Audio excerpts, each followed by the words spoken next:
कि घर की वो 4 मर्यादा कौन सी है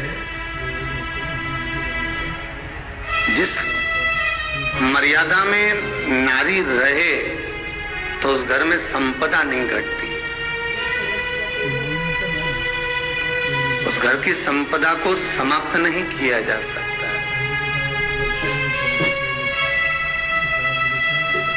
4 मर्यादा माता लक्ष्मी, मां सरस्वती के सामने माता पार्वती जी से पूछ रही है। वो मर्यादा है कौन सी जिस मर्यादा के बल पर एक जो घर बसता है, घर जो बसाया जाता है, उस घर में सुख, सौभाग्य, संपदा, सत्ता, वैभव, प्रतिष्ठा, यश, कीर्ति, आरोग्यता, ये सब वहां रहे।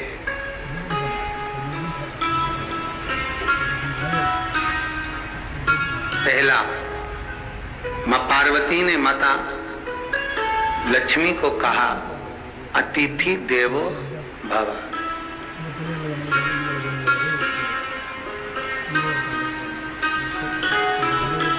हमारे दरवाजे पर जब कोई अतिथि आए, हमारे दरवाजे पर कोई मेहमान आए, तो हम उसका आदर करें। परिवार के लोग जो आदर कर रहे हैं वो अपनी जगह पर है, भाई आदर कर रहा है वो अपनी जगह पर है, जेठ आदर कर रहा है वो अपनी जगह पर है, देवर मान सम्मान दे रहा है वो अपनी जगह पर है, पर सबसे पहला सम्मान घर की स्त्री को अतिथि का करना चाहिए।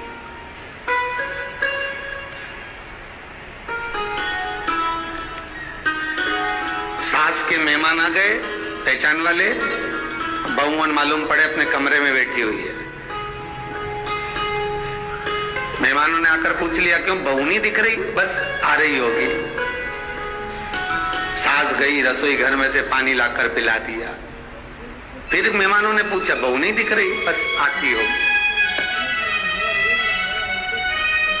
2 बार सास ने गिलास भी गिरा दिया कि एक आध तो आ जाओ रही ऊपर से, पर नहीं। जब सास ने चाय रख दी और चाय रखकर सास फिर लेकर आई, तो बहुओं के मन में आया, चलो सास ने चाय बना दी है, खुशबू ऊपर आ गई है, अब चलते हैं। और बहू फिर नीचे आई। जो मौसी आई थी, काकी आई थी, बुआ आई थी, चाची आई थी, उनको प्रणाम करा और अंदर जाकर चाय जो बनी थी उसको पिया।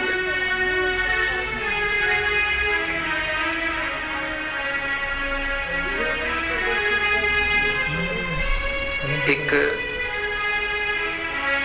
गरुड़ पुराण में लिखा है, 94 तरह के नरक में एक नरक है जो दरवाजे पर आए हुए अतिथि का सम्मान नहीं करता, उसको जल नहीं पिलाता, उसका मान सम्मान नहीं देता, उसका आतिथ्य नहीं देता, उसके लिए भी एक नरक रखा गया है।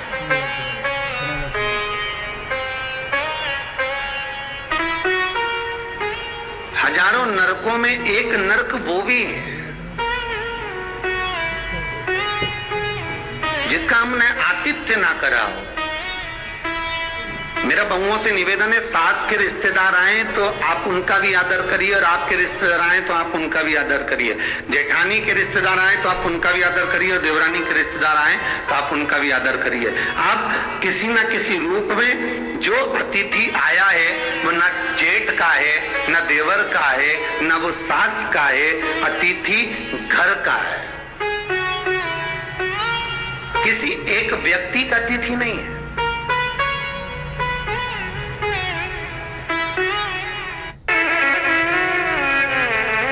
बड़ी बहू सोचे कि मैं घर की बड़ी, बड़े परिवार की, मेरे पास में बहुत धन दौलत, मैं काय को गिनूं किसी मेहमान को।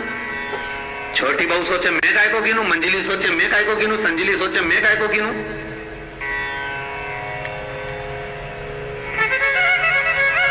तुम्हारे माँ बाप आए, सास अगर तुम्हारे पिता से, तुम्हारी माता से बात ना करे, देवरानी बात ना करे, जेठानी बात ना करे, तो तुम्हें कैसा लगेगा?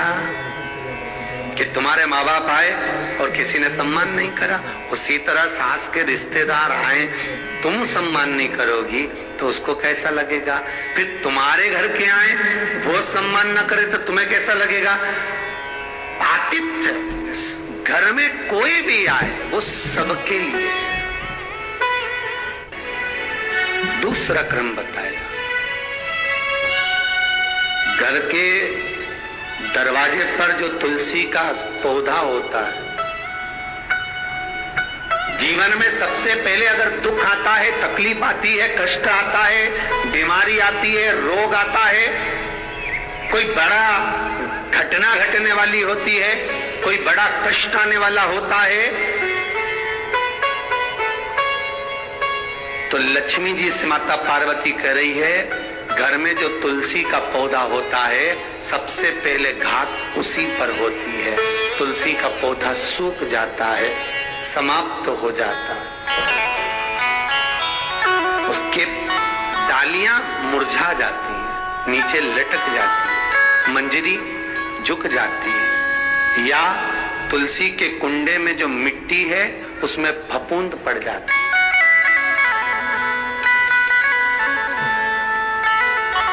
कितना सुंदर बात कही है महाराज। तुलसी के क्यारे में, पद्म पुराण, तुलसी के क्यारे में जो हम जल डालते हैं, वो जल हमने जब डाला और वो जल अगर नीचे गिर रहा है, उसका भी दोष वर्णन है महाराज, उसका भी दोष हमारे शास्त्रों में वर्णित किया गया। तुलसी के क्यारे में अगर जल डाल रहे हैं और वो जल जमीन पर बह रहा है, गिर रहा है, उसका भी दोष है।